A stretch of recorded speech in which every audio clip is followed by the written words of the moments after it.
ပါတိတ်ကိုအမိတ်လေးတွေနဲ့ရင်ပုံးတုချုပ်တာလေးကိုပြပေးမယ်နော်ပထမဆုံးကျမတို့ကပေါ့နော်ဒီမှာရှေ့ချမ်းလေးကိုရေကူးတောက်လေးတွေကိုဆက်ထားပါတယ်နော်ရေကူးတောက်လေးကိုဆက်ထားတယ်ဖြည့်သိမ့်မလောက်တဲ့အတွက်ကြောင့်မလို့ကျမတို့ဒီမှာပေါ့နော်ဒီမှာဖြတ်ဆက်လေးကိုဒီမှာလှုပ်ထားတယ်အဲ့ဒါလေးကိုအမိတ်လေးကိုပေါ့နော်အမိတ်လေးကိုဒီမှာတစ်ခုနှစ်ခုဖြတ်ဆက်လှုပ်ထားတယ်ဒါ style ပေါ့နော်အစင်းရရှုပ်နေတော့မြင်ရလားမသိဘူးရှင်ဒီမှာပါဒါအနားမိတ်လေးနော်ဒါရေကူးတောက်လေးမှာအနားမိတ်လေးအရင်ထည့်ထားတယ်ကဲပြီးတော့ဒါကရှေ့ချမ်းမှာမှအမိတ်လေးကိုဒီမှာဒါအသေးလေးနှစ်ခုပေါ့နော်နောက်ဒီမှာအကြီးဒီအမိတ်အကြီးတစ်ခုဒီမှာတီတွန်းစာလေးနဲ့အဲ့ဒါလေးကိုပြပေးပါမယ်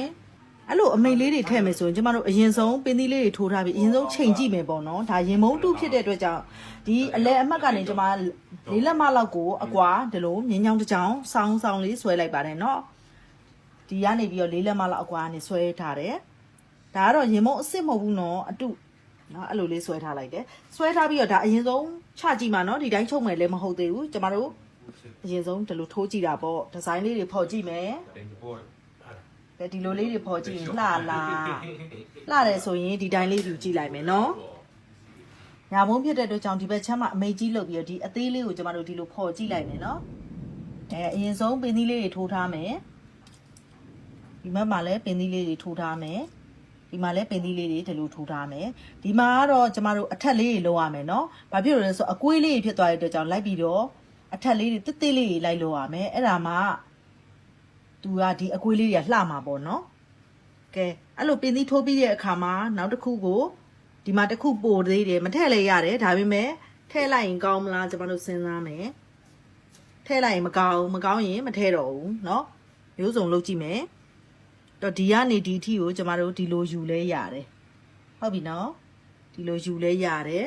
အဲ့ဒါဆိုရင်ပို့ပြီးပေါ်သွားတယ်เนาะအဲ့ဒီအတွက်ကြောင့်မလို့ကျွန်တော်တို့ကဒီအပေါ်မှာမထည့်ဘူးဒီဂျားထဲမှာဒီလိုလေးထည့်လိုက်မယ်เนาะတွေ့လားသေးလေးအဲ့လိုထွက်တာလှသလားလို့အဲ့ပို့ပြီးတော့ပေါ်သွားအောင်ကိုယ့်ရဲ့ရင်ဘုံဒီဇိုင်းလေးကပေါ်သွားအောင်ကျွန်တော်တို့အခုလိုမျိုးလုပ်မယ်နော်အစင်ရှုပ်တဲ့အတွက်ကြောင့်မလို့အခုလိုတီတွန်းစာလေးထည့်လိုက်ခြင်းအားဖြင့်ဒီရင်ဘုံတူလေးကပို့ပြီးတော့ပေါ်ပြီးတော့လှသွားလိမ့်မယ်အခုတီတွန်းတင်တာလေးကိုပြပေးမယ်တီတွန်းကိုဒီအမိတ်တွေရဲ့ဂျားထဲမှာကျွန်တော်တို့တင်ပါမယ်ဒီလိုတင်လဲရတယ်နော်ဒီလိုတင်ရင်လည်းပို့ပေါ်တယ်ဒါပေမဲ့ဒီလိုတဝက်လေးတွေပေါ်တာပိုလှတဲ့အတွက်ကြောင့်မလို့အခုလိုမျိုးပင်သီးတွေနဲ့လိုက်ထိုးနေပါတယ်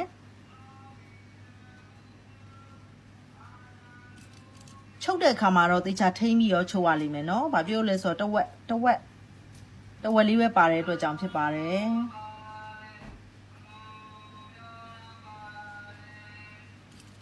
အဲ့ဒါဆိုရင်ဒီမှာတီတွန်းကိုဒီမှာတဝက်လေးတွေထည့်ပြီးသွားပြီဒါရင်မုံပုံစံအတုပုံစံလေးမှာထည့်ပြီးသွားပြီဒီပေါ်မှာတောက်လျှောက်ထည့်ထားတယ်အဲ့လိုထည့်ပြီးတော့ဒီမှာ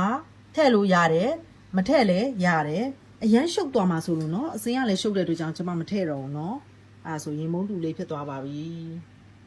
အပြင်မှာတော့အရန်လှတယ်ဒီထဲမှာတော့နည်းနည်းအစင်းကြီးရှုပ်နေတယ်လို့ပဲနော်အပြင်မှာအရန်လှပါတယ်ရှင်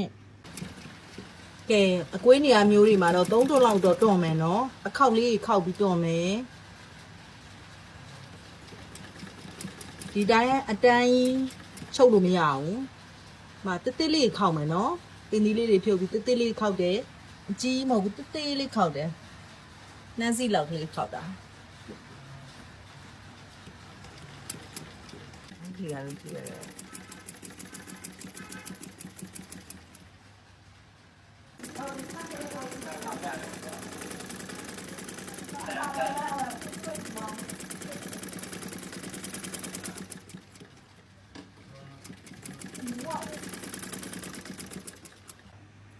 ကဲပြီးပါပြီ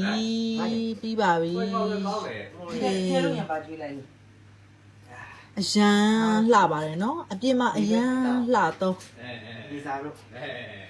ပြင်မှာအရန်လှတော့ကဲပြီးပါပြီရှင်အားလုံးပဲကိုစိတ်နှပြချမ်းသာကြပါစေရှင်